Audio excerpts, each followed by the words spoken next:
Arquette, Dewey from the Scream movies, as you know.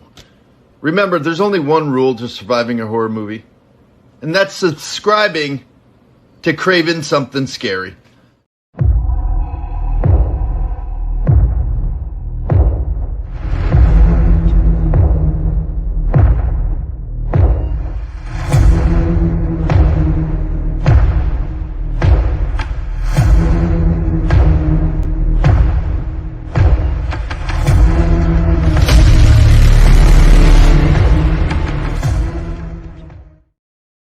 Well, good afternoon, ladies and gentlemen.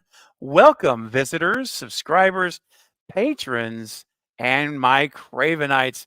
Welcome to Craven Something Scary, where it's all horror all the time. Well, guys, this is an exciting show. I'm doing things a little different today. It's a early show on a Wednesday afternoon, and you know what? This gives folks that are in different parts of the country an opportunity, or different parts of the world, I should say, an opportunity to watch. And sometimes they're not able to tune in to my night streams.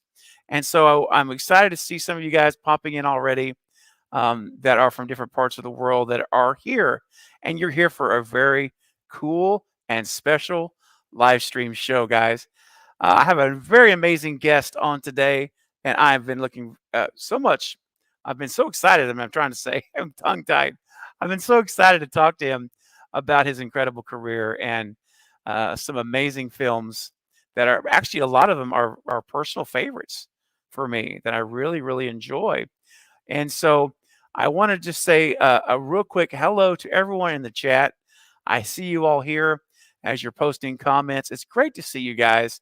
And for all of you that will be watching this later today on the replays, hello to you as well.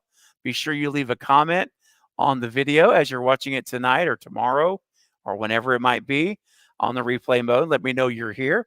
But for those that are here live, I see you. And it's always awesome to have you guys all here.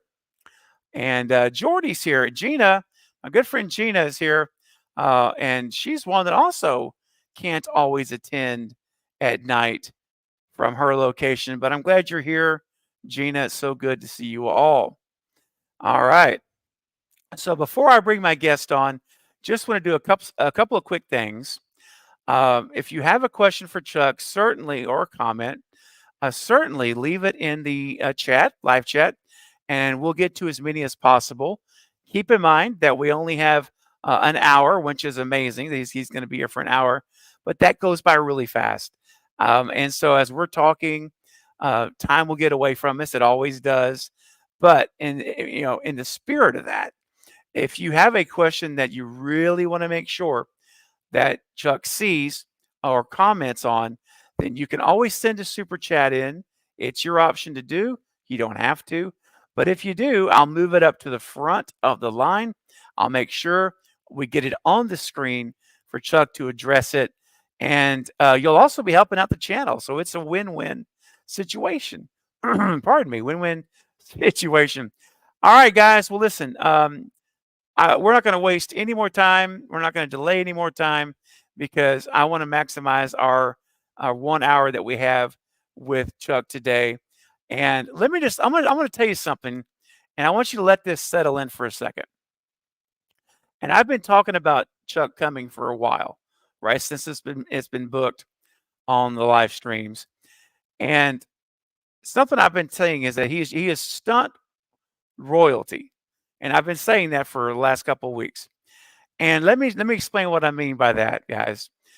For more than 30 years, Chuck has been in over, listen to this number, sit down, because it's going to knock you over 400 film and television credits to his name. Not to mention founding Faceplant Film and Television Productions. 400 film and television credits over 30 years, guys. Listen, I'm no mathematician, but I can tell you right now, that is a lot of stuff. And so that's why I say he is stunt royalty, and it's a real honor to have him here. So, guys, please welcome my guest for today, the one and only Mr. Chuck Borden. Hi, Chuck.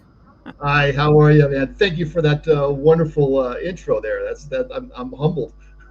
Oh, listen, I'm humbled. I'm humbled that you're here, and it's my pleasure, and it really is an honor for you to be here for us and my audience and myself, and we really appreciate you making the time today. I'm glad to be here. I love sharing my stories. I love sharing my career. I mean, it's been a part of my life for more than half my life. So, I Yeah. mean, this is a big thing for me, and and I'm where I'm at because of the fans. I mean, that's so I always enjoy giving back, making comments, doing whatever, because I've got a wonderful job that I love because people come out and see movies, and if it Mm-hmm. weren't for them, I would be unemployed. Well, that's awesome, and we love these movies, and and I always, it's. I like to always say this, like these movies are more than just entertainment. They are, they really mean something. Like they really are important to us Great. in the fandom, and Yeah. you've been a part of some great movies. We're going to get into those, but before we even dive into that, I'd like with such a storied and an amazing career that you have, Chuck, I would like to ask you your origin story. And you probably say this all the time, but I'm always curious because, there was a point where this all started for you and Absolutely. ground zero, right, if you will. Ground So, zero. could you take us back to that moment? Like, when did this all begin for you? Well, surprisingly, it was never in my radar to be a stuntman. It was, as growing up as a teenager, you have a list. I want to be a fireman. I want to be an astronaut. I want to be this. Growing up in the '70s and stuff like that, I had this list, and somewhere on that list was stuntman. I never thought it was going to be a dream. But while I was working, or while I was going to school, high school, I started working at a place called Malibu Grand Prix in Pointe Hills in California, Southern California. And the assistant manager there was one of my best friends. And we just would hang out and take the cars. We'd finish up and we'd take the cars out at night and race around on the wet track and just have fun. And he made a comment. He says, "Oh my God, my buddy Mike would love this. He's a stuntman." I'm like, I lit up and like, "He's a what?" He's like, "Yeah, he's a stuntman. He does Buck Rogers." It was Mike Vendrell. And I'm like, Ah, "Oh my God, I've always thought it'd be a cool job to be a stuntman." He's like, "You got to meet him." So we invited him out. We hung out. We went racing around and stuff like that. I've been racing go-karts and stuff like since before I had my driver's license. So that's my background. It's mostly driving, although I've done a lot of stuff. Anyway, I told him the same story, and I said, "I've always wanted to be a stuntman. What would it take for me to be a stuntman?" And he looked at me kind of like, I'm sure he was asked this, like I'm asked this a million times. And he said, "Tell you what, why don't you come to the set with me, see what it's like, and see if you like it before you make this kind of commitment?" It's like, sounds good. So he takes me to the set, the first movie set I was ever on, Fast Times at Ridgemont High, oh, at no the end of high way. school. Yeah, for the Yeah. football sequence, and it was a bunch of stunt Okay. guys doing the football sequence and stuff. And so with all night shoots, I was there all night. Of course, 18-year-old kid. I'm just like, I might as well have been on drugs. I was running around like a kid in a candy store, moving pads and doing this, and got to meet some great people. And the night we finish up and we go to breakfast and stuff before we go home. And he says, "So what do you think?" It's like, "Dude, this is what I do on weekends for fun. You're getting paid for it. Are you kidding me?" And so he's like, "Great." So I did train with him for a little bit. We stayed close, and then he got divorced. He moved away. I lost contact with him completely. But the seed was planted. From that point on, it was like whatever it took to be in the movie industry, that's what I was going to do. So I was an Yeah. extra. I was a PA. I did grip. I was an electrician. You name the department, I worked in it. And we'll talk about it later because we already made a comment about it. I worked in the art department, which is how I got my SAG card, kind of a roundabout way. Yes. And I just love it. 3.5 years to get in the business, and I've never looked back. It's the greatest thing I've ever done.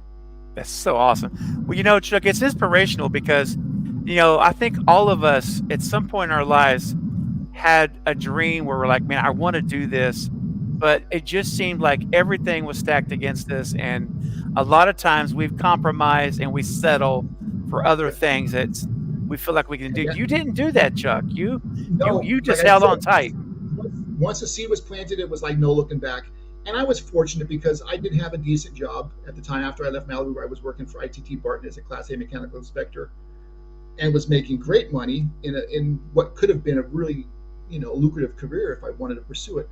and I was working days. I finally switched to nights, so I'd have my days open to go to sets and meet people, blah blah blah. And it finally became kind of a problem where I was missing too much work in order to go to the sets, and so I had to quit.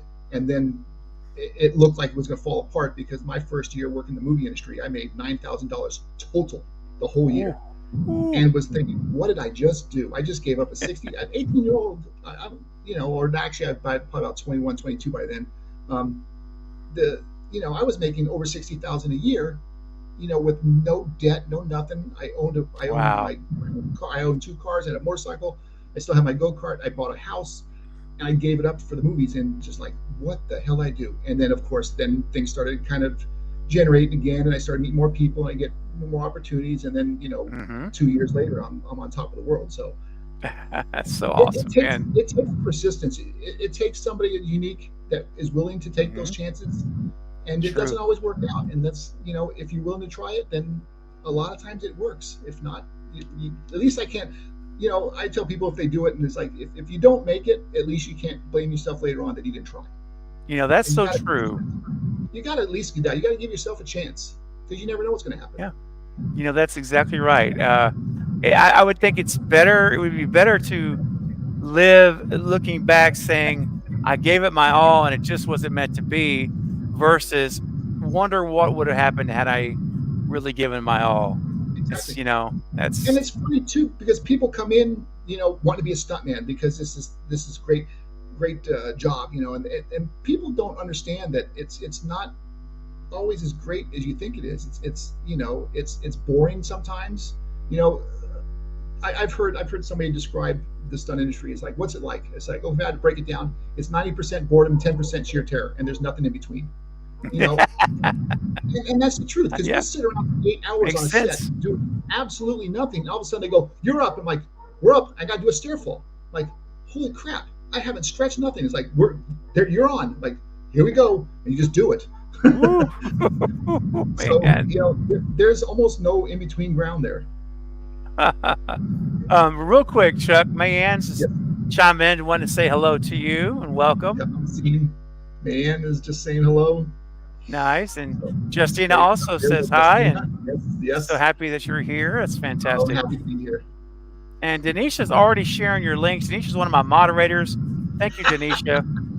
We're already getting the links up. I love it. There we go. Yes, guys, be sure and check out faceplantfilms.com. Denisha will continue to post that throughout the stream. And also, hey, you're welcome. And also your Instagram.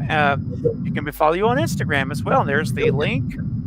So and I'm not a huge social media. I've got a Faceplant and an Instagram page. And actually for Instagram I have the Faceplant as a page as well. But I don't follow it as much. I do check in once in a while, but it's one of those things that you have to have it this day and age. But it's hard to monitor because when you're so busy, it's all me. I don't have somebody doing it for me. So that's tough, man. In between writing scripts and breaking down stuff and me having meetings, it's like, when do you have time? Like, I don't. Exactly. That's right. You almost need somebody just saying, "Here, take care of this for me." most of celebrities do. They have somebody that takes care of their social media because they just literally don't have time. That's true. Now, before we show, I want to show you a clip in a little bit, guys. You're going to get ready for this. There is a clip that I'm going to show you guys of some of Chuck's highlights of his stunt reel. So very entertaining. But Chuck, before we do that, and then we're going to get into some movies, I want to ask you, with your extensive career and so accomplished, not only as a stunt performer, but as a stunt coordinator. Sorry about my dog in the background. Oh, good. It's he's excited too. There you go. But we're all excited. But not only as a stunt performer though, but also as a stunt coordinator and a second unit director. How would you describe how your career has evolved over these 30 years? Was it a slow process over time, or did it happen like kind of quickly, where your role was expanding? It was kind of a combination of two. I went from stuntman to stunt coordinator pretty quickly, just because I guess my general nature is I'm kind of a leader. I don't like to sit in the back row and watch everybody do stuff. So right away, I would start giving suggestions, this and that, and then somebody would say, "Hey, you should be coordinating stuff." And so I did, and I got some low budget shows and stuff Mm-hmm. like that, and then just work my way up. And the same thing Nice. happened with second unit directing and stuff like that, where I'm there as a stunt coordinator, and they're doing action sequences, and all of a sudden they're setting stuff up, and I'm telling them, guys, this isn't going to work. It's like, what do you mean it's not going to work? Camera can't be here. Camera's got to be over there. I'm like, what do you know about cameras? I'm like, da da da. I would point it out, and all of a sudden somebody go, he's right. Mm-hmm. It's just my creative side that makes me want to keep pushing. And then I kind of stalled out because it's also hard. I've always wanted to have my own production company, which I have now. I always wanted to produce and direct my own projects. But when you're working and you're making a good living, you don't pursue stuff like that because you become content. And that was my biggest problem, because I became content, and a lot of opportunities I should have had way back when I passed on because I was working. And now I'm going, why didn't I do this earlier? I should have done this. I'm directing now. I've got several projects. Wow. One with Luis de Silva that's going to go to Malta, hopefully. We're developing that to go early next year, I'm hoping. Once Wow. all the strikes and everything kind of settle down, but Yes. we're still Yes. prepping stuff out. I've got one, actually two. One of them is my own, and one's I'm going to direct in the Bahamas. That Ooh. doesn't have release dates yet either because of strikes and stuff like that, and we're still Okay. negotiating with the Ministry of Tourism for that. So there's a lot of stuff in the works, even though Wow. there's not a lot of films going on right now. I'm staying Mm-hmm. busy. I'm staying really busy. That's exciting. Wow. Yeah, I'll have to, man, as things continue on, maybe I would love to have you back as those projects I would love advance. to. I would love to. Yes. And you know what? Maybe we can talk from location. That would be oh my gosh, that'd be amazing. I can talk to you from Yes. the set. There you go. Yes. Oh my gosh. I would love that. Hey, Keon. Keon says hello to Chuck Right, as hey, well. Keon. Hey, all right. All right. So, guys, listen, before we get into Scream 3, because I know I have a very large subscriber base that is crazy Scream fans like I am, a super There you fan, I go. call myself. So, before we get into Scream 3 and some other movies too that are really, really good, I'm going to show you guys this reel here. So, buckle up, guys. That's all I can tell you. Literally, buckle up here and check out these amazing stunt work by my guest today. Here we go. Check it out, guys. I'm going to put it on screen for you. Let's see. And here we go. Let's see here. Oops. I got to push play on the. Hang on one second. Got to go to my other screen here. I'm pushing play there, and it didn't work like that. Here we go. It's not working there, is it? There it is. Okay. Here we go, guys. Now, there's not going to be any sound, but that's okay. Watch these visuals. Here we go. I can maybe comment through it as well. Stuff. Sure. Particular Yeah. things. Yeah. Anything you want to add in, go feel free. Yeah. No, most of it's pretty standard. That was real. That was a real wreck. Oh, man. Fire burn. High fall jumps. Oh, this here. This Chuck made me. Oh, my gosh. I have a thing with heights, and that whole swinging from a helicopter. Mm-mm. That was 4 weeks too. That wasn't just a day. That was 4 weeks. Oh, wow. Look at that. Oh my that God. was, and we can get into Darkman a little bit later because that was kind of a fluke how it got onto that. It wasn't meant to be. Really? Okay. I do a lot of car stuff because I was a racer for so long. Army of Darkness. Yes. Yeah, I love Army of Darkness. Yeah. Wow. Racing was my background, so for many, many years. So I just, developed a lot of car skills. And you're in these cars. This is a dumb question. You're in these cars when it's flipping like this. Yep. I was driving those cars. These are all real. Be on a motorcycle, no helmets. Wow. Oh, look at that. People, this is the stuff we dread happening in real life. And this is a day at the office for Chuck. Yeah. Hitman's bodyguard. And it's a different.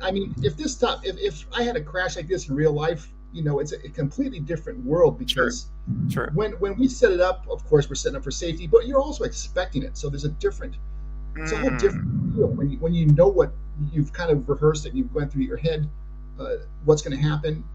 You take away a lot of those elements of risk. Yeah. There's still always a risk, obviously, but yes, you know. But just the going through the actual like actually going through the process of flipping a car like that. I can't It's imagine how you mentally go there. Like it's like I admire you so much. Like I said, it's not in my DNA. I couldn't do it.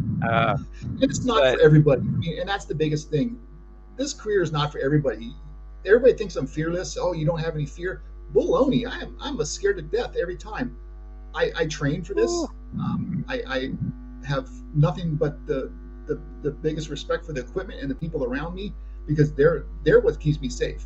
mhm. And you've got to trust that stuff.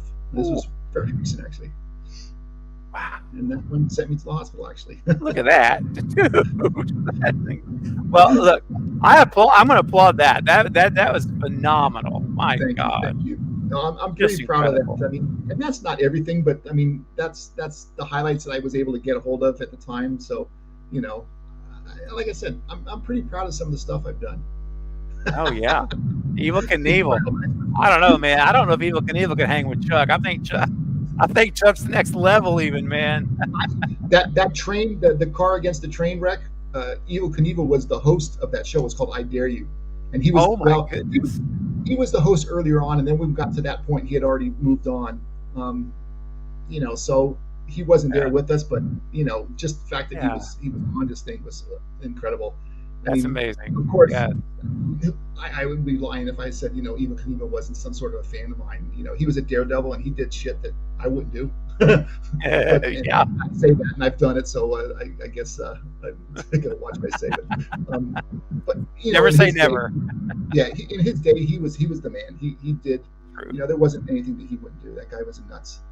He broke, I forgot, wasn't it every bone just about in his body or Yeah, something? and some. I mean, and that's where we don't Yeah. match up because I've been very No. fortunate and I've not broken a single bone. Um, Wow, that is doesn't mean incredible. it hurts because I've ruptured my kneecap, I've blown out my back, I've Oh, torn ligaments out of my ankle. I've been to the hospital. I got more concussions than I can remember, but for some reason wow. my bones don't break. Man, that's a blessing. That's a real Yes and blessing. no. When I did my ankle, that was the first thing I would go in for the ankle. The last clip of the explosion when I came flying out, that was at Lacey Studios. And I missed the landing pads in the rehearsal and came down on my Oh, leg. I popped it really bad. I had to tape oh, up the ankle so we can do the shot, and then I went to the hospital. But oh, yeah, when I man. go to the hospital, they can tell me, "Oh, we got good news and bad news." I'm like, "Oh God, here we go." It's like, "Good news is you didn't break your ankle." I'm like, okay, what's the bad news? Bad news is you didn't break your ankle. I'm like, wait a minute. It's like, let me explain. Break your ankle, we put you in a cast 4 or 6 weeks, you're back to work, no big deal. He said, Hmm. you shredded your tendons and your ligaments in your ankle. Oh, You're looking at 6 months and possible surgery to reattach stuff. I'm like, oh God. oh my So gosh. I didn't have to go through the surgery, thank God. And I did wait 6 months because a week later I was working on a set on crutches. So And you are relentless, Chuck. I love if, it. if you're not working, you're not getting a paycheck. And when you got to It's pay the true. bills, you got to do it. And I was playing a part in Yep. this movie. And actually, literally, the only thing I had to do was get blasted through a window. So I didn't have to run, I didn't do anything. So I'd walk on the thing. They take my crutches away. I would stand there. They'd squib me. I'd go flying back to the window in the pads. Okay, cut, you're done. Like, thank you. So Dang, man. Ooh, see, it's I'll tell you, and this is why it's I say it's not for everybody. You gotta be a little bit yeah. nuts, but you gotta be smart. I've got a Well, career that's that's right. lasted this long because I don't do stupid things that should Yep, kill me. I've been that's in right. bad situations, but I've planned it well enough that I've walked away. So See, and that's a you know, testament right there. I mean, like you say, just to be able to be doing it for 30 years and still walking, still working. I mean, there is a difference between, as you mentioned earlier, and it really kind of struck home with me. It's a difference between being a daredevil and a stunt professional. yep. Daredevil is just taking the risk. They don't care about the safety. They're just going Daredevil, for it. you just tell them jump off that thing, and they do it. A Right. stunt man, you say jump at that thing, and I start looking. It's like, all right, we're going to need this, we're going to need that. I got to clear that Yes. wires in the blah, blah, blah, and I break it down. Not that Daredevil doesn't, but he doesn't look at it as thoroughly as one. They're just trusting their skills. Like, okay, I'm a great Mhm. motorcycle guy, so I can jump this. I'm like, dude, Yeah. what have you done to prepare this? And where I'm going to go in, and we sit down. It's like, what kind of speed do you need? How is this got to be set up? What's the angle of the ramp? Blah blah blah. We go really scientific a lot of this stuff, and Oh it's yeah. we have to make it a calculated risk. It's got to be it's got to be something. You got to be able to do it, over and over. Um, That's right. A Well, daredevil will do it once. A one stuntman has to time, be prepared to do it as many times as they need it until they got it right. multiple takes. Yeah, that's right. I love this. Man says Chuck ran through fire, so people can ride that with this ride that bike through fire. That's funny. Yep, I've been on Oh, fire a lot. I've got some pretty good scars to show it, so to prove it.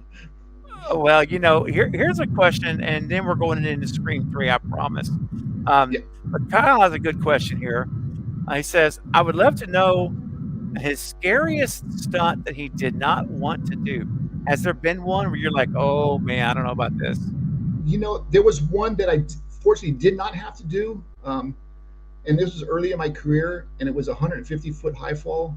And at that Oh, point, the highest I had been was less than half that. I think I've been like 60 feet at that point. And wow. I'm not afraid of the heights, but when you get up that high, you have to know what you're doing. And it was a guy that I doubled. It was a TV series, and the guy got a hold of me, and he says, "Hey, we want you to do this 150-foot high fall." I'm like, "Ooh, shit, okay." And so I basically said, "This is what I need. I need a week to get myself at least close to that height, so I'm comfortable, so Mhm. I don't over rotate, so I don't do something wrong and end up in the hospital or worse." So they're like, okay. And then as things went on, all of a sudden something happens. Like, oh, we got a guy he's a cliff diver type thing. But so it's like perfect. You know, it Yeah. wasn't that I didn't want to do it, but I really didn't feel at that point in my career that I was at a level that I should do that. And it was Yes. my ego stepped in the way, and instead of saying no, I can't do it, it's like, okay, let's try it. And the whole time I'm thinking, what did I get myself into? You know, Mhm. and that's in a lot of stunts and stuff. Everybody says, "Oh, aren't you Yeah. scared?" Like, yeah, I'm scared. Especially high falls. There's so many things Ooh. that go wrong with a high fall, and you get up on top of a building, and you're looking over the side at that big giant airbag that was really big when you looked at it, and all of a sudden now it's the size of a postcard, and you're going, "Holy shit, what am I doing?" And like, this is really stupid. All of a sudden they get roll camera action, and you just go. You just become a robot, and you kind of have to do that. You have to be able to block that stuff out, to run the rehearsals through your head, how this is going to Mhm. go, blah blah blah, and then it works out just fine. So Ooh. you know, Wow. it's tough. It's learning how to overcome those fears and trust your own abilities and trust the people around you and the equipment. Yes. It's a hard thing. Um, as wow. Lady Luna says, "It's awesome to sort of meet you, Chuck. Thank you for being here." That's right. I'm really Very humble. cool. I can't believe this. You got so many fans that are just like great, and they're making great comments, and They're I'm not going to amazing. get my head out this door when I'm finished up. Oh my goodness. Well, Chuck, I would like to transition now maybe to some films that Yes, specific films. And I have to start with one of my Scream. favorite Wes Craven movies. As you know, the name of the channel is named in his honor as an homage Yep, to Wes, out of yep, respect for him as my favorite filmmaker. Scream 3 is a movie that is often underappreciated by folks, but and not by me and not by many of my audience. And I'm telling you, I've seen in the fandom over the last couple years, at least 2 or 3 years, maybe a little bit longer, people are starting to warm up more to Scream 3 than they used to. that's Um, true. but it's a great movie, and Yep, when you understand the backstory, and I won't get into all that now, but when you understand the backstory of that and what was going on with the script and Wes and Aaron Kruger writing it daily, yeah, basically, yeah. I mean, it's insane how well it turned out. No, Wes was able to true. do that. Um, And even when we were getting ready to do this stuff, I was getting different instructions as leading up to this, like what we're actually going to do. I'm like, wow, okay. I They, get like you said, they were adjusting and tweaking up until the moment we did the stuff. Yes, yes, it's amazing. I often say this, I'm like, if it had been a lesser director, that movie probably would have fallen apart. Like, Yep, it would have been a I mess. completely agree with that. Completely agree with Yeah, that. And yeah. and that was a strange one for me because I was only a day player on that. I wasn't on the run of the show. I doubled Cotton, Lee Shriver, Oh, for yeah. the scene where he falls. He gets in a fight with the ghost face, and he tries to climb up the skylight, and he stabs him, and he falls on the desk. That Yeah. was me, that doubled him, Okay. and that was not it. I was supposed to do some other stuff that never happened. I think there was some driving stuff or something like that, and it never Okay. happened, so I didn't get to go back. But Okay. it was, just being that was unfortunately, the only time I got to work with Wes, and you look at this stuff and like, there's legends, in the industry that guys like me would just love to work with, and I've gotten them to work Oh, with most of them. But yeah, Wes, just to be able to be, on one of his sets is just an honor in itself. oh, I'm sure, and that's really cool because you were there for a day, but you got a chance to still feel the atmosphere, right? See Yep. how Wes runs the Yep. things. What was some of your takeaways on on the day you were there? Like, what was that maybe you remember still about Wes Yeah, and the stuff? there wasn't a lot that I can remember. I mean, I remember the scenes and stuff, and I remember what we were doing shot wise and stuff like that. But there was a Hmm. lot of time where we really just analyzed how this was going to go, and they would say, okay, the shot's here, blah blah blah, and they would do. And all of a sudden, then we would start as they're setting up, we start talking. It's like, what about something like this, and what maybe do something like that. There was a lot of thought process that went into the stuff to Hmm. adjust things and make it better. You know, so Yeah, that was fun, and that's for me, watching a master, it's helped influence me as a director now, that I hmm, see how they just handle stuff, and it's like, just because it's on the paper this way doesn't mean that's the way we've got to do it. Let's that's see what's right. best. And they'd be open, and Leah would have comments, and everybody would have comments and stuff on it, and we incorporated all that stuff in it to make it what it was. And in my opinion, it was a great little thing. It was Yeah. fun shoot. Yes, and it's a fun movie, and well, I really enjoy Scream 3 a lot. Kyle says, "Oh wow, Chuck ran from Ghostface." I There you I even got to hit Ghostface in the face with the golf club, That's right. That's awesome. which was actually his stunt double, but Do you remember who it's was under still. the mask for that one? Was that? Do you remember if that was? Is that Dane Farwell? Do you remember, or if that No, was? Dane did a lot of the stuff. I know Dane well. Dane's a great guy. At that time, it was Jeff Caliente on that day. Oh, okay. God, He Jeff he did was it. go face Okay. on that day. I don't know if Dane was not available or what was going on.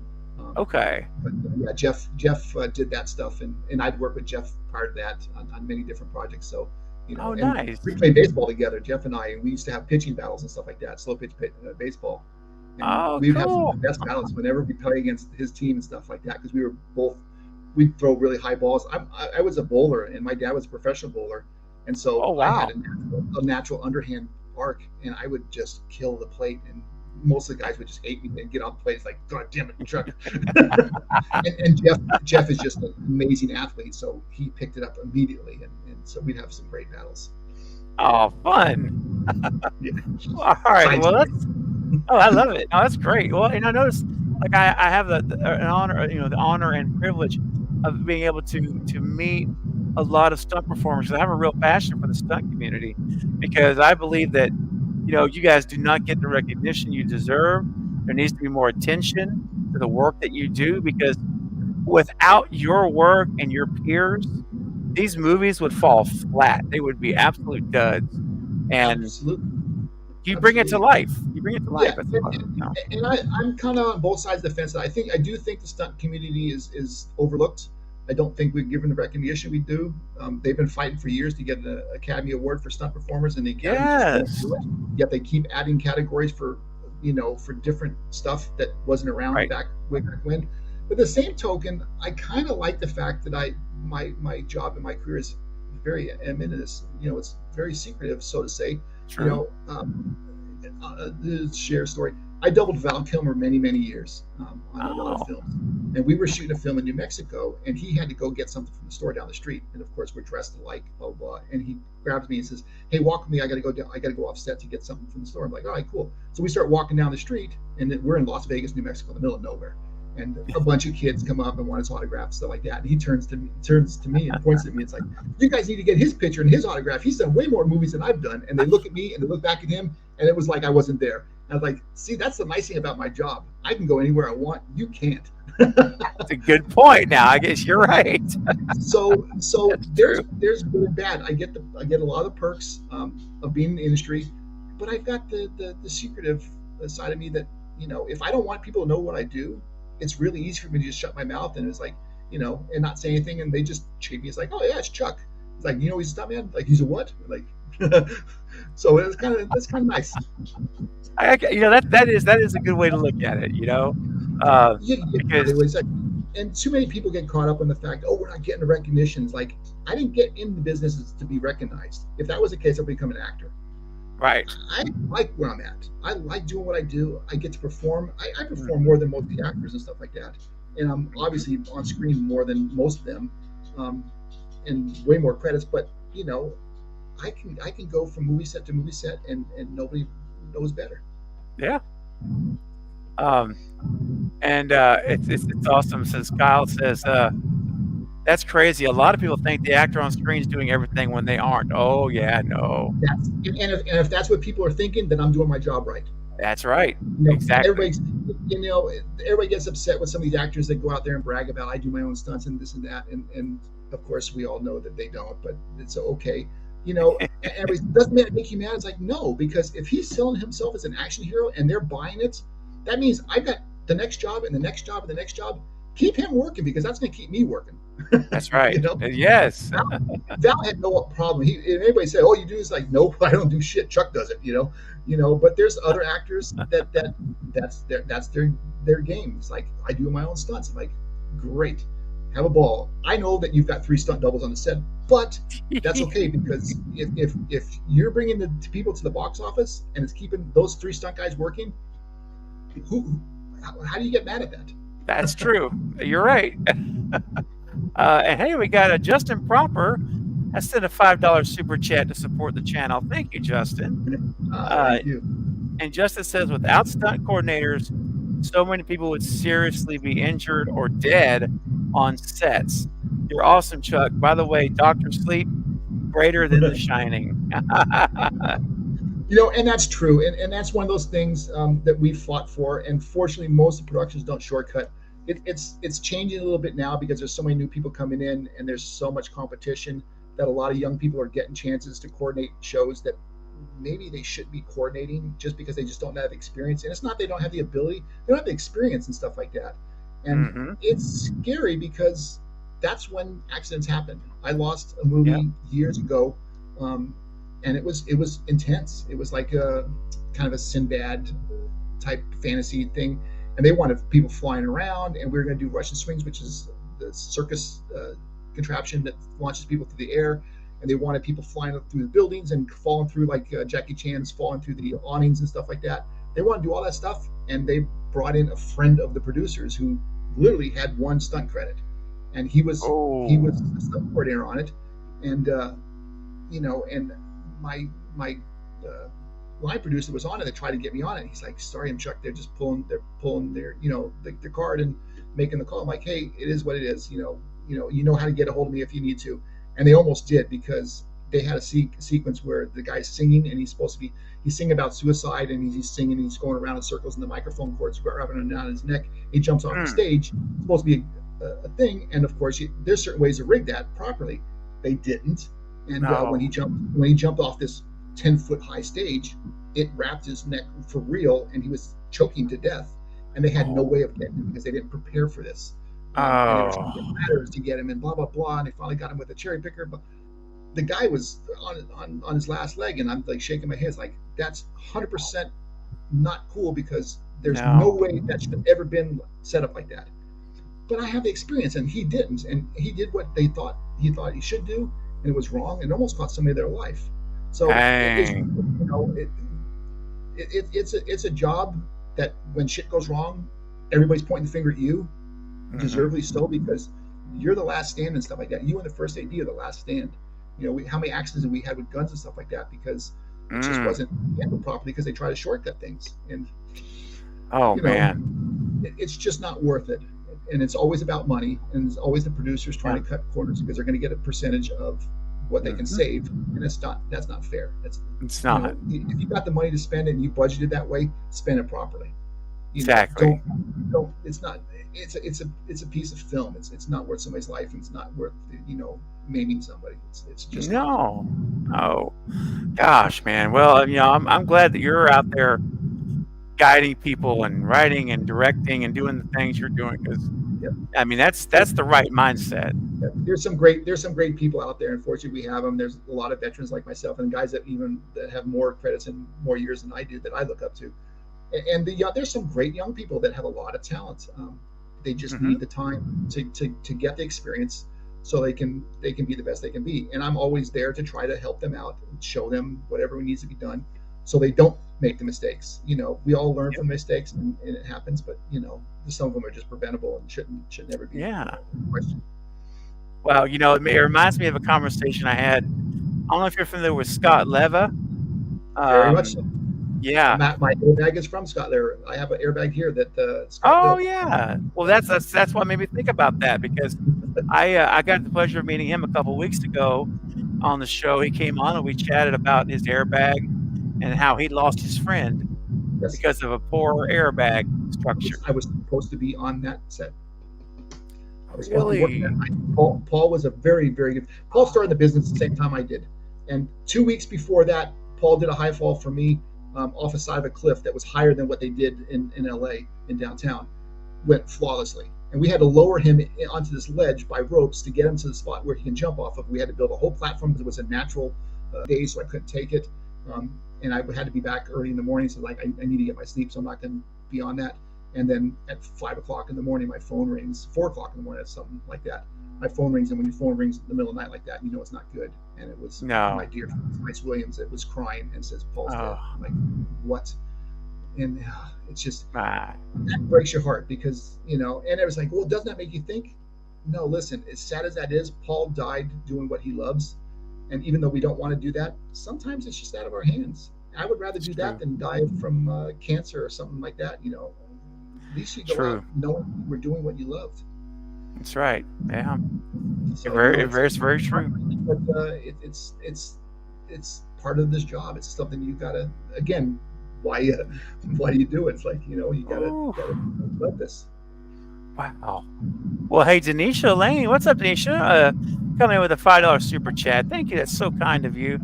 It says, Chuck, how is it working with Wes Craven? He was a director, Nev Campbell, and other actors on set. Was it memorable working with him? And Liev Schreiber, too. You mentioned that earlier. I didn't ask you about that. So what was that like? I got to meet on that because obviously we were jumping in back and forth. He would be in one shot, and then I would be in one shot, and blah blah blah. Okay. He was wonderful. I never got to double him again after that, which I'm really bummed about. But just a really nice guy, very very giving, whatever he needed to do. So it was a pleasure and stuff. I didn't get to meet Nev on that show, but I did meet Nev on a Val Kilmer movie in New Mexico. I want to say it's called Conspiracy.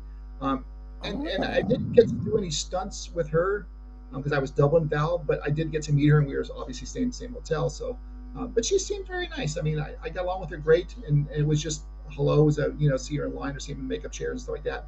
Just be, courteous to each other, and then we go and do what we were doing. So, I didn't really get to know her very well, so that kind of bums me out. But very sweet girl, very pretty girl. So, Hey, she's still actively acting, so you never know.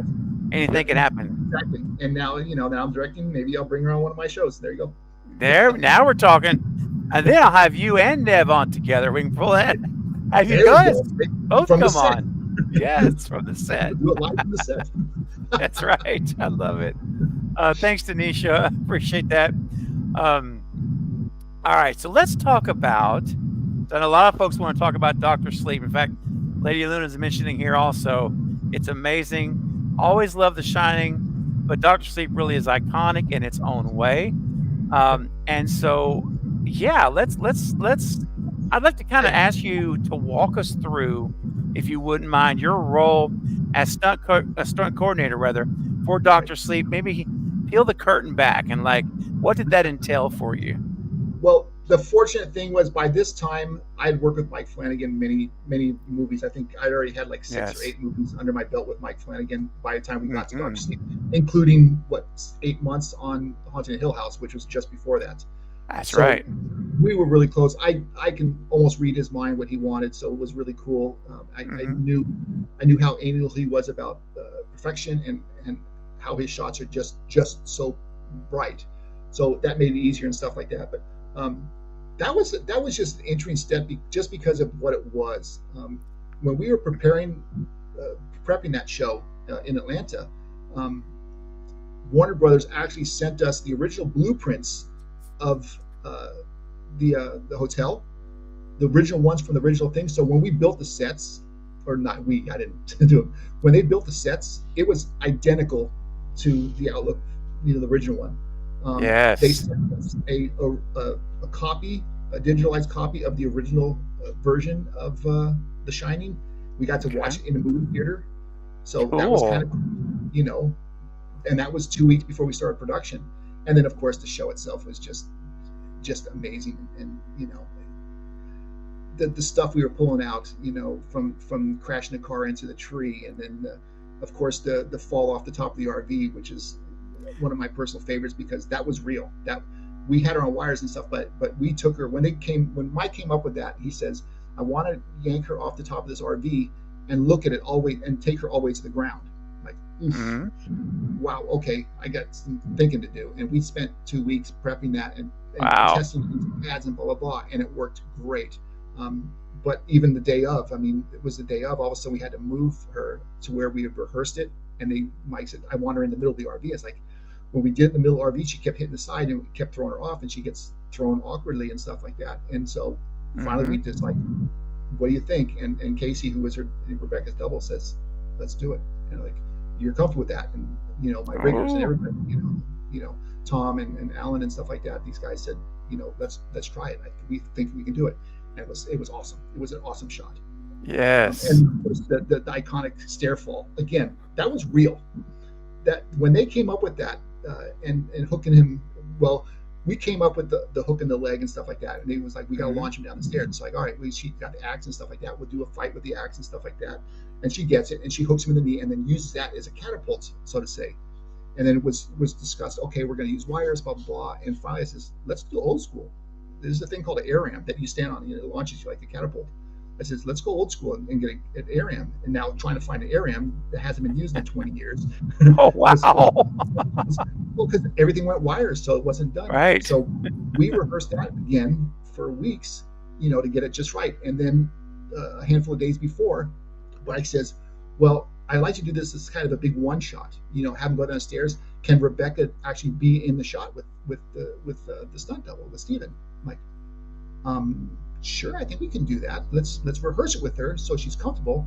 And Rebecca, I love Rebecca Ferguson. She's just wonderful. She's just such a great person and so handy to have. So she came out with us, spent the day with us with the air ram, and we were doing the launch and stuff like that. And she was dead on. I'm like, nice. And we did it. And he did the stair fall. There was no CGI in that. That was real. He really did fall down the stairs, launched from the top.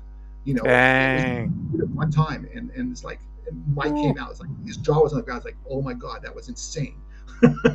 It's like, that's what you wanted. It's like, that was great. I said, so you don't want to get? He's like, hell no, we're not doing that again.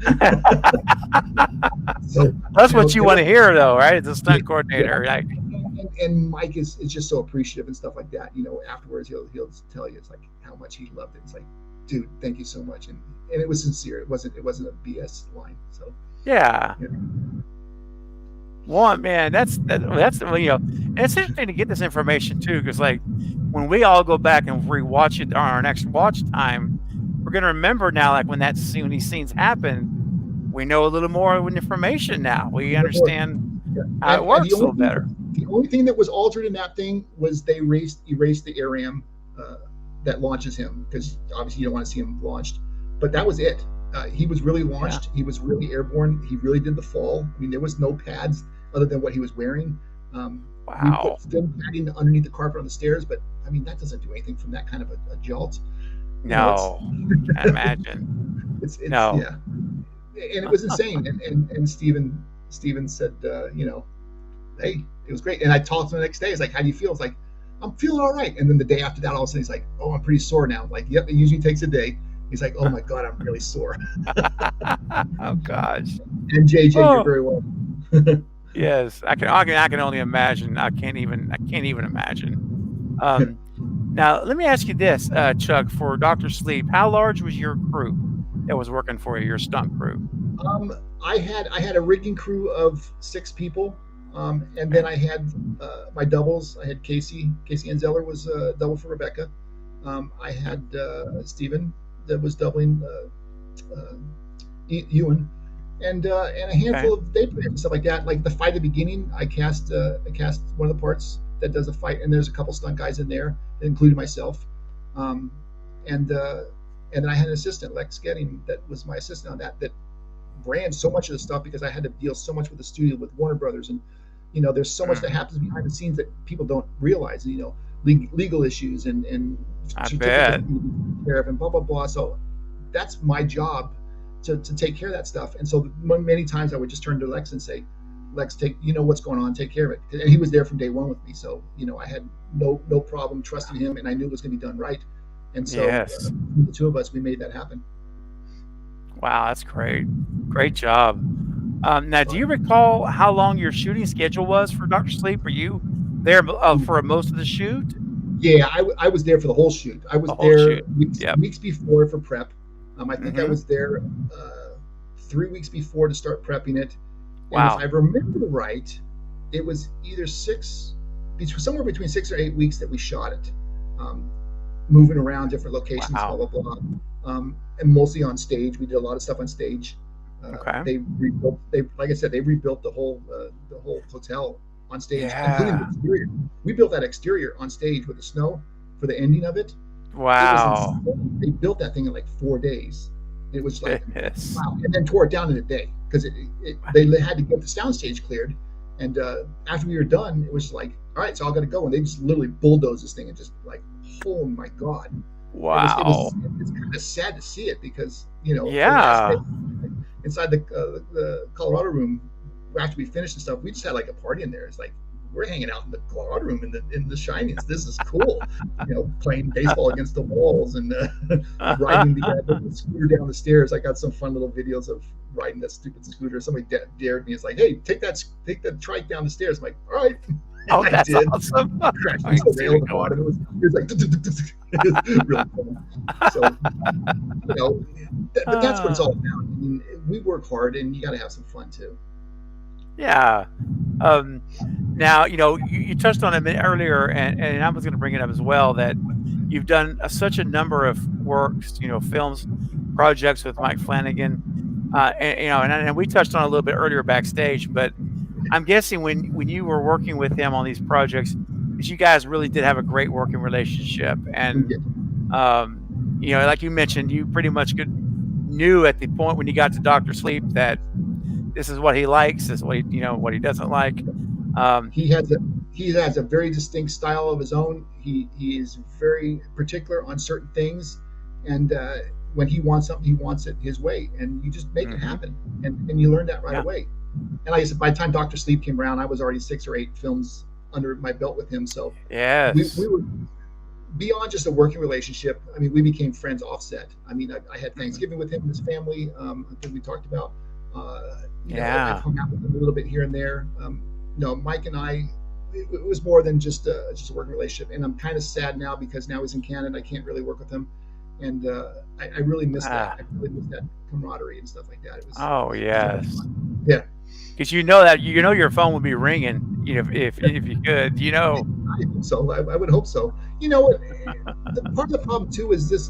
The only film I didn't do of Mike's was Ouija 2, and that became political, and that's unfortunately part of the problem with this business. They shot it in L.A. They didn't want to bring me to L.A. because I wasn't in L.A. anymore. I had moved away, Mm, and so they brought a guy in from L.A. and kind of forced it on him.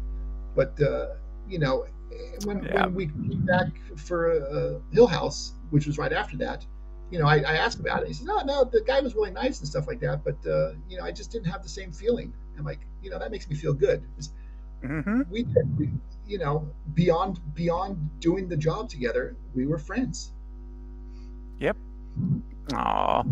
and And that's and I that imagine makes that's and that makes it good. I mean, the same way with I use a yeah. lot of same stunt crew together because we're friends and stuff like that, and I know what they're going to do, and I know the way they're going to react, and they're always going to be there for me, and that's something. And there's some new guys that would be there too, but you just don't know them well enough, and until you do, it's hard to welcome them into your circle, so to say.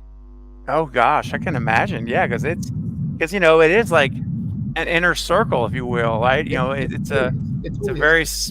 very limited group of people that get in that No, circle. we put people, and even when I'm just coordinating stuff like that, and I hire the stuntmen, you got to remember that if they're doing something, let's say they're jumping a car, and there's a camera at the end of the road, I need to know that guy, if something goes wrong with that jump, and he's going at that camera, that the camera crew, that it's going to be okay, and my safety people that are on the camera people are going to react properly, and blah blah blah. I mean, we did on Fast 9 when Wow. I was in Romania. I Hmm. was spotting the camera guy at the end of the street, and the truck is coming down the street, and these cars are getting pulled in front of him and stuff like that, and they're bouncing off them. They're unmanned cars because they're being launched by special effects. One of them hit the front of the semi and just was freewheeling. It was going semi slow. But it was coming right at us, and I knew it was, and so Ooh. I had a hold of the guy's belt, and I says, be prepared to move. I'm moving out of the way, and he's just like, he knew I was gonna be there.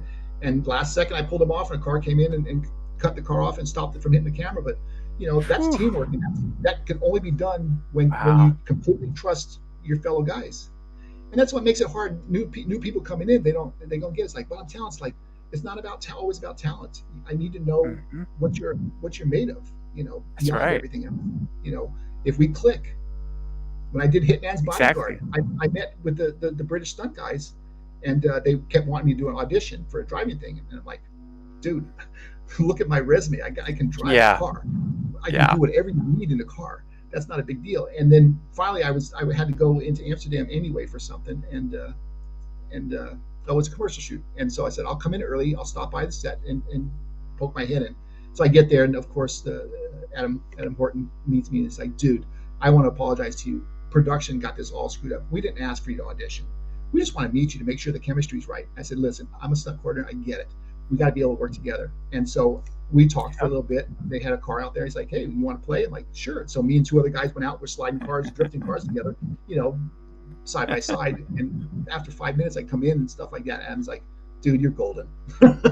It's And awesome. I actually started a week earlier because of that. They said, so when can you start? And I said, well, I'm not scheduled to start, until next week. He said, no, you're starting tomorrow. I'm like, copy that. Whoa. And we Whoa. rehearsed. We spent the whole week rehearsing the car sequences and stuff like that. And then I worked another 4 weeks on that whole chase.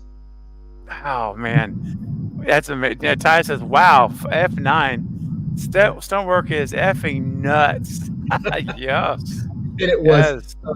Fast 9 was in Romania, not in Romania. I'm sorry, it was in the Republic of Georgia, in Tbilisi, and we spent 5 weeks there doing all that stuff. And again, it was like 30 or 40 of us that all worked together from way back when. Um, and you don't say anything. It's like, here's a sequence, and everybody knows what their job is. You don't have Yeah. to say, you got Bill over there, you go over there. We would just break up. It's like, hey, I got this camera. I'll be over here. I'll spot in here. I'm in the fire suit over here. Same on Fast 10 in Rome. When we were in Rome for Fast 10, the same thing. We had some fire stuff and like that. And it's like, all right, I got the gel. I'm going to be over here with the extinguisher. They got two other guys over there with fire suits on. And, and Wow. we go through. It's like, tell Johnny and Greg and stuff like that. It's like, guys, if you need something, drop right here. I'm going to be right on top of you. And they're like, copy that. It's just Wow. when you work together with people like that, So awesome. you get a bond that you can't learn. You can't teach it. No, that's true. Yeah, yeah, it comes from experience of being together and Experience and just spending time together. yeah. Get to know each other. Hmm. Most of the stunt guys I work with, I know them. I know their families. We hang out. We've gone to dinner. We've done all sorts of stuff. It's a family in itself, and it's not just talk. I mean, we live that life. I mean, we hang out. Hmm. We know each other. It's like, so if something happens, it's Hmm. personal. It's not like, oh shit, it's not that guy. Yes. That's my friend. That's Yeah, my brother. that's right. My sister, whatever it might be. It's personal. Yes. Wow. It's funny. I've got another channel outside of this horror channel called the Movie Bros React with my best friend for 30 years. We had this channel over there, and we cover like all genre of movies, like not just, and I would love, not to put you on the spot, but I would love to have you come so we can dive into these Fast and Furious movies and other ones that are not horror that are amazing. Because I mean, my career, I have a lot of horror career stuff, and especially early in my Mhm. career in the early days and stuff like that, the Full Moon stuff with the Puppet Master series and stuff like that. I was Right? their resident coordinator then, And so, Yes. man, my whole career lived around horror films and thrillers and stuff like that for many many years. And I've been fortunate enough to be able to do different stuff, action films like The Fast and Hitman's Hmm. Bodyguard and different stuff. Many years on Star Trek. I mean, 13 seasons on Star Trek, the TV show. I've Wow. been all over the place, but man, the basis, I would have to say the basis is horror films, just Hmm. because there's so many of them, and you get to do so many cool things. Yes. Well, speaking of horror movies, and I know we're getting up on our actually we just passed our 1 hour mark. So I want to be very respectful of your time, Chuck. I don't want to Yes. overextend anything. Okay. Okay. Well, thank you. We'll because again, I want you to have a good time and want to come back and not be like, oh, that guy he goes too long. Does I it, don't want you to feel like does this that. look like I'm having a hard time here? No, no, it looks I, good. I love talking about this stuff because I know how much people enjoy it. I enjoy it. It's a huge part of my life, and to be able to share it is just even that much more enjoyable. So, That's awesome. Well, yeah, and believe me, we're enjoying it as well. And like Ty said here, and I said at the beginning of the show, he is a legend. I've been telling you guys for the last 2 weeks, he is royalty in the stunt business. I'm telling you, when you see what he has done, it's phenomenal. Um, and so, yeah, I look forward to that. Having you there to really dive into yeah, these let's fast do it. movies. It'll be so It's fun. it's funny addressing the legend thing and stuff like that. When I first got in the business, I was doing some driving stuff, like precision driving for the stunt guys on shows like Hunter. Um, Oh, I love Hunter. I have all 7 seasons on yeah, DVD. we did a bunch of the Hunters on there, and Yeah. as a great for Fred Dreyer and stuff like that, he had his doubles and stuff like that. But I was early in my career; I wasn't even SAG yet, and so they bring me in, and we just drive the traffic so that the cars can race around us because they knew it's like just be here. We're going to play off of you. Don't do anything stupid. Like copy that. And I can remember being on the set one day, and we're broken for lunch, and all this old stunt guys, the veteran guys, are standing around. They're chatting about different stuff and telling stories like we do. And here I am, like just on the outside of the circle. I'm listening, and I'm like looking, and I'm like just fascinated. It's like they're talking about this, and they're talking about Ben Hur and shit like that. Like, oh my god, this is awesome, this is awesome. And then years later and stuff like that, we were sitting down with a bunch of my buddies, and we're doing the same thing. We're sharing stories and stuff. And all of a sudden, I look over my shoulder, and there's a bunch of new people. Just be honest, like with that same look that I had when I was starting the Oh, business. that's Like, so cool. oh my god, the circle of life. This is so insane. It is. And I That's never thought, really neat. I never looked at myself in that way because I'm just doing what I do and I enjoy it. So, I never look at like that I'm some kind of royalty. It's because I'm not. And, I'm just a guy that's been very fortunate and have a great career that people love and still around to be able to tell the stories. Heck yeah. And I'm just honored that you're telling them here on my channel today. This is great. Now I'd like to move into another movie that I really enjoy thoroughly, and it's Hush from Hush, 2016. a great And it is great. And now I'm just curious though, because we're talking about some big productions like F9 and 10, and there's some of this amazing huge this stuff, wasn't right? this was No. one this was Kate wrote it, who was the star of it, who was Mike's wife Yes. now, wasn't then. Oh, okay. I And didn't know that. they All right. they had worked together on that stuff and they were dating and stuff, but she wrote it. It was her little pet thing. Mike tweaked it, and it was done for like $1 million.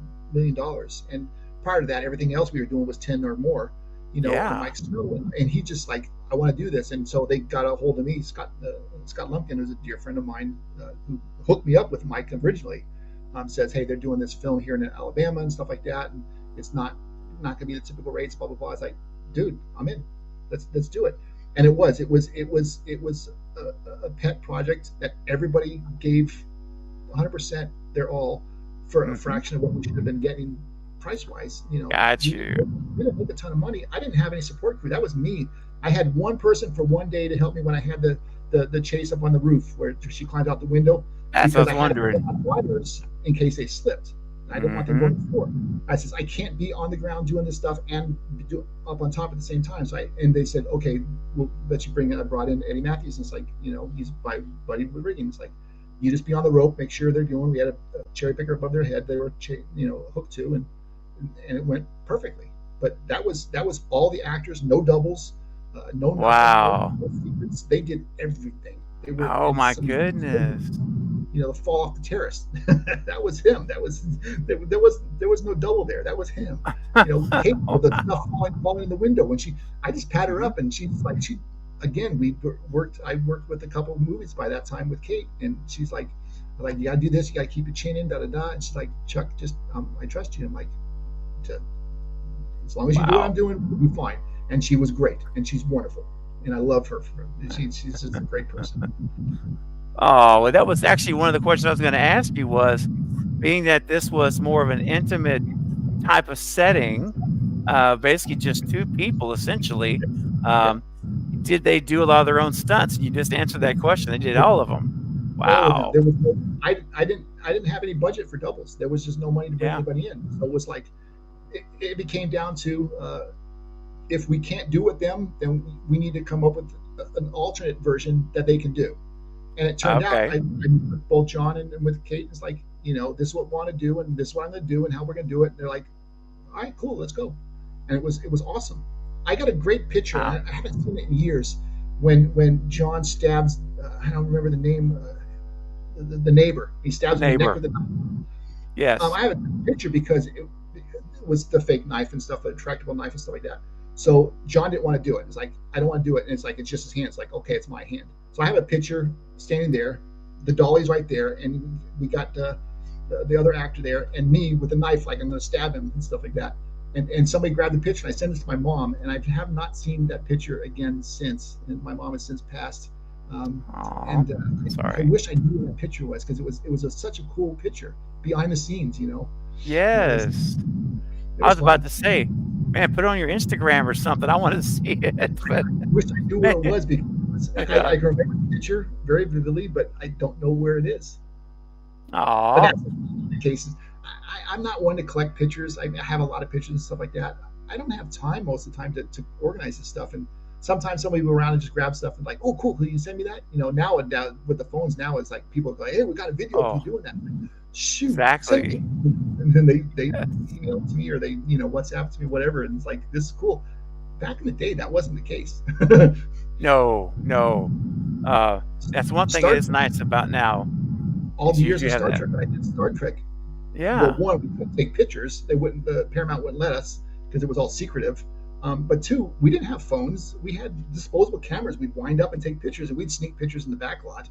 But they're crap pictures. It's a disposable camera. You take it to the 1 hour photo and hope That's that it. it's in focus. That's right. Oh, now, just curious, which Star Trek series was it? Was it? I was on 13 seasons from Next Generation, Deep Space Nine. Yeah, Next Generation, Deep Space Nine, Voyager.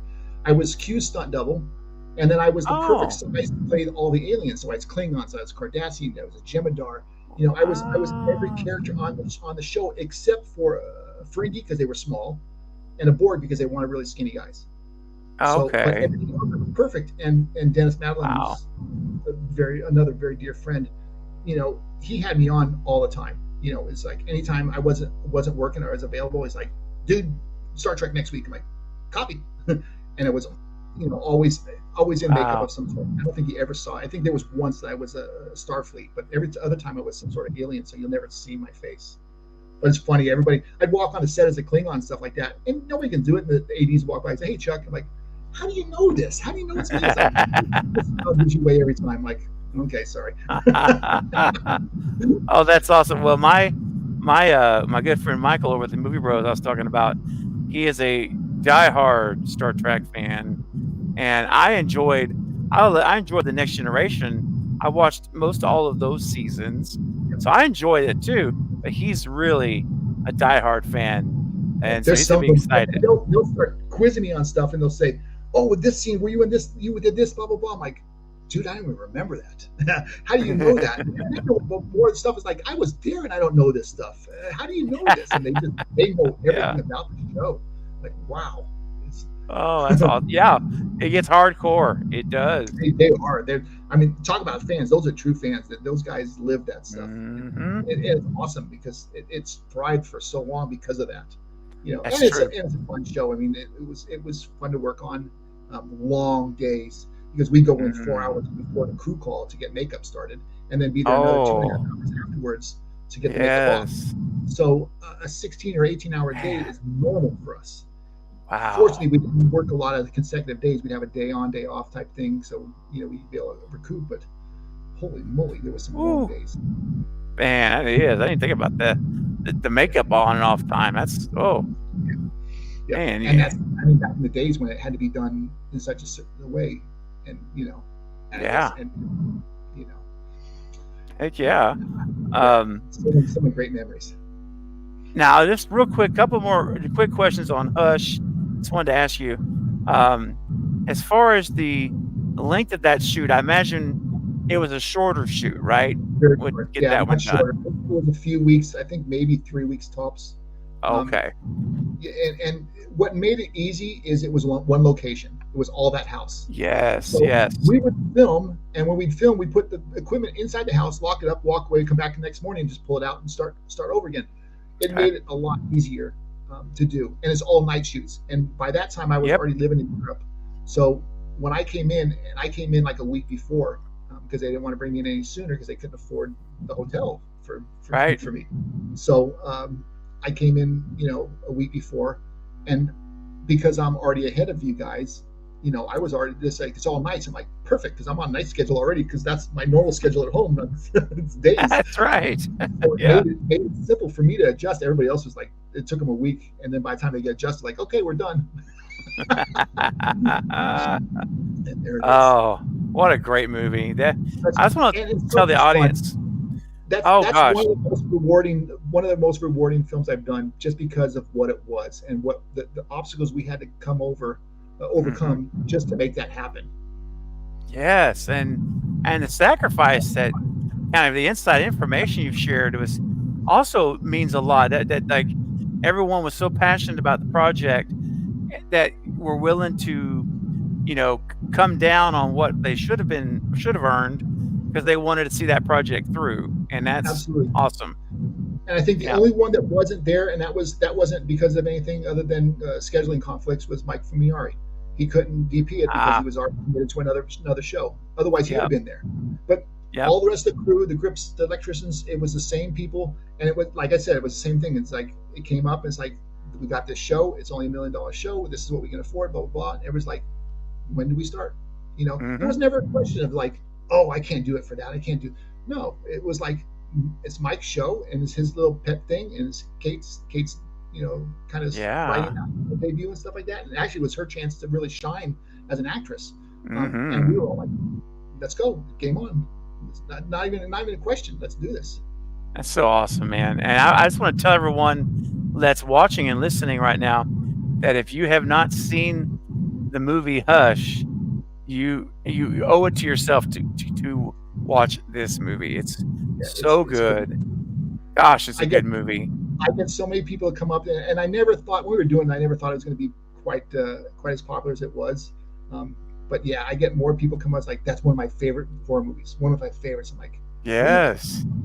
Of all these great films, like, no, that was great, because it was so Hmm. different. I mean, we revealed the killer right out Yeah. the gate.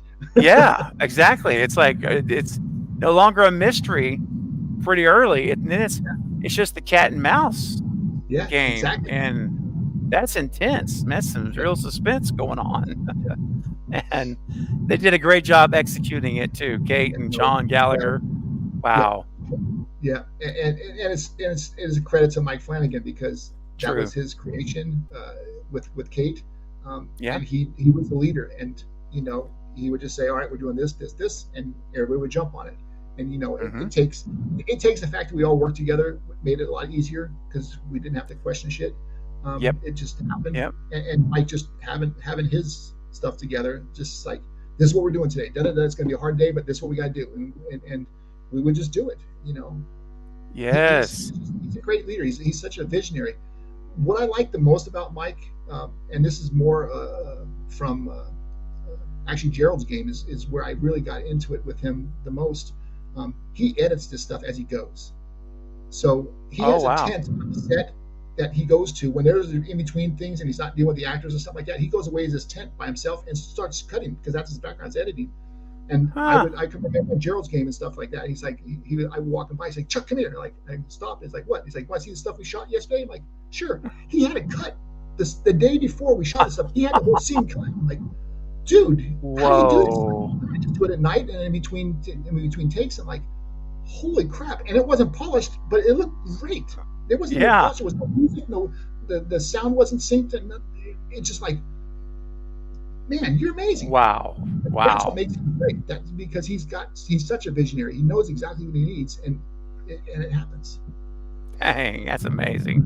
I don't think I've ever heard of that. And the director literally editing the movie on the spot. Literally, I can remember like yesterday's stuff, and here's the scene, and it's cut. I'm like, oh my god, how do you do? We just shot this yesterday. It's like, yeah, I want to do all this fresh in my mind. Like, and he brought up a good point. I kind of want to do that now myself. It's like when he's cutting it, if he cuts it and he sees that something's missing, like an insert or something like that, while we're still there, go and grab the insert or the hand grabbing something like that because I need it for this thing. And we just do B camera. Like while we're setting up a B camera, goes get the shot, and he's amazing.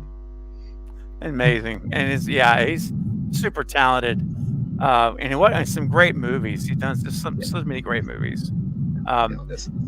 Now, Chuck, I'm gonna wrap this up, if I might, with just one more quick movie, and I won't ask you a ton of questions about it, but I just have to mention it. From 1989, it's one that I really enjoy, and it's called Intruder. And in fact, I think I got the poster for it here. Let me make sure if I do it. Yeah, really? I do. Wow. There it is. Look at that. My official poster. My first chance to work with Sam Raimi and Ted. Scott Spiegel directed it. I told you earlier, this is the film I got my SAG card on. I wasn't supposed to work on this. The UPM on the show, Paula Major, we had done a couple things together, some little shorts and stuff like that. And so this came up, and she was on it, and she calls me up and she says, "Hey, I got this thing that you might be interested in. They've already got a stunt coordinator kind of lined up, but they haven't made an agreement yet. He's coming in from South Africa, and they're going to give him a SAG card to do this." I said, "Would you be willing to do something the same thing?" I was like, "Absolutely." He's like, "Well, I need to get you in the art department then, because we got to stock the store. We got 2 days to stock the store, and I'll just have you work with the production designer, the art director, and stuff like that." So I go in, meet with them, of course. I'm introduced as like, yeah, he's got stunts, blah, blah, blah. So I'm stocking, putting cereal on the shelves, blah, blah, blah.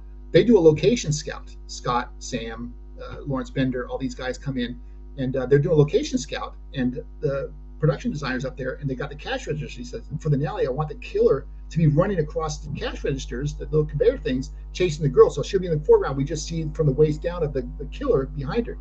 And, well, can we do that? And she's like, you know what? I'm not sure. I said, but you know what? One of my crew is a stunt guy. Maybe he can answer this for us. So they call me up. There we go. And so they tell me this. I'm like, I don't know. Let's try it. I jump up on the cash register and I run across. Scott goes, dude, what about this? And then he goes to another complete off track. He's like, what if I go up this ladder, blah, blah, blah, and they fall down? I'm like, and I would just climb up and did it. And by the time he got to the third thing, he turns to the producer. He said, "Who's our stunt guy on this?" And they go, "Well, we're talking to the guy we haven't." It's like, this guy goes, no. Chuck's my stunt coordinator. Chuck's my guy. He's gonna play the killer. So I was a killer in that. Up until the end, because they didn't want to reveal who the killer was. So I said, if you use the person that's gonna be it, then somebody might get a tee off. So Chuck is the killer. So I was the killer through this whole show for 2 weeks. I didn't even know that, Chuck. There you go, little trivia stuff. But yeah, I worked 2 weeks. I made enough money to pay for my benefits. I got my SAG card, and the rest is history. That was the film that did it. Oh my goodness! And I got to work with great people like Bruce Campbell, and I've worked with them since. Of course, Darkman and Army of Darkness. Army of Darkness, yeah. Sam was just an amazing person, and kind of like Mike Flanagan. Sam Raimi, when we did Darkman, that was a weird show because I wasn't supposed to double Liam doing that. I came in to do some driving stuff. And his regular double got hurt, and was still trying to do the stuff. Hurt. At the end of the day, they had to do this helmet cam, and in that days it was a helmet with a freaking IMO on it, weighed like 35 pounds. Oh my gosh! He was like, "There's no way I can do this. There's no way." And so I'm the same size, and so Chris Doyle, the coordinator, turns to me and is like, "Hey Chuck, could you mind doing this shot for me? It's just one shot. End of the day, put the helmet cam up or just put the gloves on you, and I got to see the horizon and look up and see Larry Drake in the helicopter. I'm like, yeah, let's go. He's like, oh, we're going to take you up 50 feet. I'm like, I don't care. Let's go. So we did the shot, and this was a Saturday. Only day I'm supposed to work. I go home the next morning, Sunday morning, I get a phone call, and it's Chris, and it says, hey, you want to work today? I'm like, yeah. It's like, how fast can you get to downtown LA? It's like, that's about half an hour away. I need you here now. I'm like, I'm on my way. And I had a Trans Am. I flew down there Sunday morning. Oh, wow. Raced into LA. The AVs are, I have no idea what I'm doing. AVs are waiting in the parking lot for the PAs, are waiting in the parking lot for me. They escort me in. They start putting this mask on. I'm like, what the hell is going on? It's like, Chris will be in a second. And like, okay. And they putting the harness on me and help me. Chris comes in, it's like, Terry's back is locked out. He can't move. He can't do the stuff. So, I knew you were comfortable yesterday, so I hope you don't mind. And like, dude, I'm honored. And then at the end of the day, when we did all this stuff, Sam literally came in as I'm getting stuff, gave me a hug. It's like, that was amazing. That was great stuff. Thank you so much. Sincere. It wasn't like a bullshit. Wow. It was sincere. Yeah. And he's one of the few. Him and Mike Flanagan, I put them in the same thing because they have so much respect for the people around them that it makes you want to give them more. It makes you like, how much more can you give? What else do you need? Yeah. And then from then on out, Sam loved it so much, and they said, hey, with Terry hurt, you want to take over, like for just a helicopter stuff, like, love it. So for 4 weeks, I got to fly around downtown LA in a underneath. Literally. Oh gosh. That was wow. That's it started kind of with The Intruder. All of The Intruder, which let me tell you guys, if you have not seen this gem of a movie, it's from 1989. It is a supermarket horror movie, and let me just tell you, you need to go see it. You can rent it, you can stream it. It's on all the platforms. And now we know that the killer that you see in costume or see in the shadows, if you will, is Chuck. It's Chuck. It's doing that as well as the stunt. So that's amazing. When I watch this next time, I'm going to be. Now I got to watch it again because I'm going to be looking for you now in the shadows, doing the deeds. The guy that was the killer at the end is quite a bit shorter than me, thinner than me, and so that was the whole thing. It's like, we don't want to give him away. It's like, there's no way you're going to go because it's the person you see is not the killer. That's right. It's perfect. and by the way, you guys can tell how Chuck and I are both talking. It is a whodunit, so we're not going to spoil that. It is a mystery whodunit. It's a murder mystery slasher. I'm not even mentioning his name. Nothing. It's like I don't want to give it away. That's right. Well, listen, man, Chuck, I could go on longer, but look, again, I'm going to stop here. You've been so gracious to go over our time, and I have had an absolute blast. I hope you've had a good time. I did too. I really did. And let's set something up for your other thing. I mean, I would love to come and share some more stuff with you. I mean, I could talk about this all day long. I would love that. Seriously, I thank you. I will get in touch with you offline. We'll chat. Sure. I can email you, and we can get something. I'll throw some dates out, like we, and see what works for you. And my buddy is going to be extremely excited when I share the news that you're going to come visit us over there at the Movie Bros React. But yeah, just thank you so much. Jim says, excellent interview. I agree. Chuck was amazing today. Justina says, thank you so much for being here. You're such a kind soul. It was so entertaining to hear your stories. We all appreciate you taking the time to be here. We hope to see you again soon. I would love anytime you want me, I will definitely come back. We can pick up where we left off and continue on. There's so much more to say. Yes, that's right.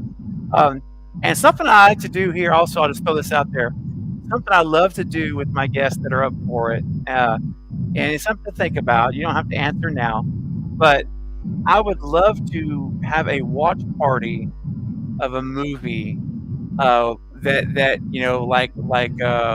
like a Hush or Dr. Sleep or one of these, like Dr. Sleep, where you're there on the whole shoot, Right. And I would, if you're up for something like that, where we actually would watch it. Yeah. No, that'd be fun. Because I've never done anything like that. That would be fun. Oh, wonderful. Everyone's wanting a Dr. Sleep watch party, and I get that. And it would be a good one because you were there. That would be the whole thing. Because there's so much in there that I was involved in, even stuff that wasn't necessarily stunt related. Same with Haunted Hill House. There was stuff that wasn't stunt related that I was involved in that episode 6 that Yeah. was the big winner. I was Yes. working with the grip, putting an elevator system in for the camera guy to go from the second floor to the first floor without cutting. You know, Ooh, we did so much stuff. They would put him in a wheelchair and we'd roll around. And I would be moving wow. stuff as they would come through. You know, I as much as it's there's all stunt related stuff. There are certain things that just it takes more than just a grip or whatever. He's like, so I'm there. It's like, Yes.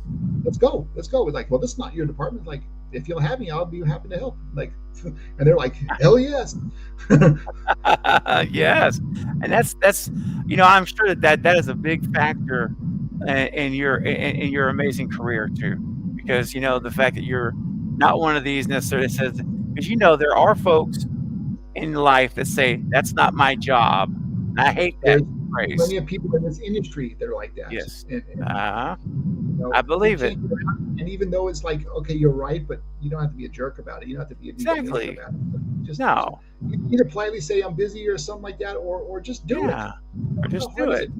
Europe now, and everybody does everything. My first year I came in, and I'm talking with the producer and stuff like that, and he's like, "Oh, I'm so happy to have you here," blah blah blah. And we're sitting, having a soda and stuff like that. Next thing he gets called to the set, and I go to the set to do a driving thing, and he's putting lights up. I'm like, "Dude, what are you doing?" He's like, "No, we work everything here." I'm like, "Oh my God, I'm in heaven." Other people like me, right? I don't mind getting dirty and stuff like that, and doing stuff like that. It's awesome. Enjoyable. I want to be busy. I don't want to sit there and twiddle my thumbs. It makes it for a long day. Heck yeah, that's fantastic. And plus, it gives you, again, it just keeps you, like sharpening your blade. Keeps you sharp. You keep working the stuff, doing it. Yeah. I think it's fantastic. What helped me as a director is knowing all the departments and how they work, and that helps me because then I can adjust. Is like, instead of saying this has to be like that, and the grips are going like, holy crap, you know what it's going to take? Where I can go is like, I'd like to do this, but maybe we can do like that, and they're like, just appreciative. Like, man, the alternative was just such a nightmare for us. I'm like, no, I get it. Yeah, been there. Yeah. You've literally, you've been there. You understand it. I know it all. Well, guys, listen, I want you all to go check out Chuck's website, faceplantfilms.com. The link is right here in the chat. Thank you, Denisha. He's got his stunt reel there I showed earlier. You can watch it right there on the site anytime. And it's just a great information about Chuck and what he's passionate about. And he's he's directing, he's writing, he's doing everything. So and the website has some of my upcoming stuff. The one in Malta, the one in the Bahamas, and stuff like that. It has some of those things on there, and future ones that I'm still developing and stuff like that. As well as what I just finished. It's out on Tubi now. Purgatorium. It's out now. I directed it a handful of years ago. We just finally got it released. It's okay. It's talking about low budget. This had no money. I mean, we did it for like 50,000. I don't remember. Oh wow! It was free. We did it in 2 weeks. Okay. Another one location, but wow, really enjoyable and came out nice. One man, I have a lot of help. But you're willing to go the extra mile. That's the thing. It takes a village to raise a child, so it does. It does. No, so we need to go check out Purgatorium on Tubi. Tubi or I think it's on Amazon Prime as well, but I know it's on Tubi. All right, well, guys, we need to go check that out. It's Chuck directed the film. So it's a weird film. It's not your standard psychological thriller, but and it's got a very strange backstory that some people don't get. Listen, you're saying all the right words: strange, weird, psychological horror. You're hitting everything we like, so you're all right. You guys will get it. Some people don't get it. It's like, it was just too weird for me. I'm like, no, I get that. It's not a typical film that anybody's gonna enjoy. And it wasn't one of my own. I got approached to direct it. It's like, all right, this sounds interesting. Let's try it. Yeah. So Lady Luna says you're doing wonderful things for us film lovers. That's right. I love it. And that's what makes me want to do this is the respect that you get from the people that enjoy what you're doing. If I'm doing something that they're enjoying, that means I'm doing it right, and that makes me feel good. So, absolutely. And they live in the movies. It's called Purgatorium, right, Chuck? And there's a couple of them called Purgatorium, but I don't know if it says that I directed or not like that. I know it doesn't Okay. begin on the show, but yeah, I I'll would have look to it pull up. I would have to Yeah. pull it up and see which one. There's only a couple of them on it, Okay. but yeah, And maybe you the can. date too, right? That you can see it. IMDb2 will have the list of some of the True. stuff and maybe a poster that will be on the Tubi thing. Definitely. Yeah, go. Yeah, that's right. Check it out, and I'm looking forward to seeing it myself as well. But guys, listen, this has been a real treat, and I know everyone here is so thankful and appreciative of your time today, Chuck. And it's just been it's been a nice, nice honor to have you here. The honor's been mine. Trust me, it's been. I love this stuff. Oh, well, Chuck, I'm going to meet you backstage, so you just hang tight, and we'll say our goodbyes after this. Yes. But for everyone in the chat here on the stream, just want to say thank you all for being here today. It's been an amazing time. And don't forget, on this coming Sunday, on the 10th, I'm going to be joined by the director of Killer Book Club, a Netflix original horror film, Carlos Alonso Olea. And then on Monday, the 11th, the director of Scream 7, Christopher Landon, will be joining me as well. We're going to talk about Happy Death Day and Freaky and Disturbia and all that good stuff, Paranormal Activity. So be sure you guys come back for those as well. But it's been a real treat to have Chuck Borden, a stunt legend and icon, and he's willing to come back, and that's what I love that. Love to. Oh, and you know, man. if we need to go back to normal time, I can find a nice quiet room where I don't wake up the family. I'm used to talking back to States in the middle of the night, so when I set my alarm for 3 o'clock in the morning, it's nothing new. It's oh my goodness, I would feel bad. I would feel bad. No, but it wouldn't be a problem at all. The biggest thing is I awesome. don't want because I'll wake up everybody else in the house. So I got Sure. Oh, yeah, you don't want to. Listen. I understand. Yeah, you don't want to get in the doghouse. No, definitely not. I'll be sleeping outside. That's right. All right, guys. Well, we're going to call it a show for today. But thank you all for being here. And don't forget to come back at 6 p.m. Central today in about 3.5 hours. We're going to watch Killer Book Club, watch party. So you guys come on back this evening. And Chuck will be back soon. I'll work with him on some dates. We'll figure it all out. And I'll keep you guys posted. And Chuck, I'll see you in just a second, my friend. Thanks again, Chuck. We appreciate you, man. Thank you. All right. Bye, everyone. Have a great Wednesday afternoon or evening or whatever time you're watching this stream. We'll catch you next time. Bye-bye, guys. Hey, you have been watching Craving Something Scary. This is Lee Waddell, the original Ghostface, thanking you for stopping by and checking it out.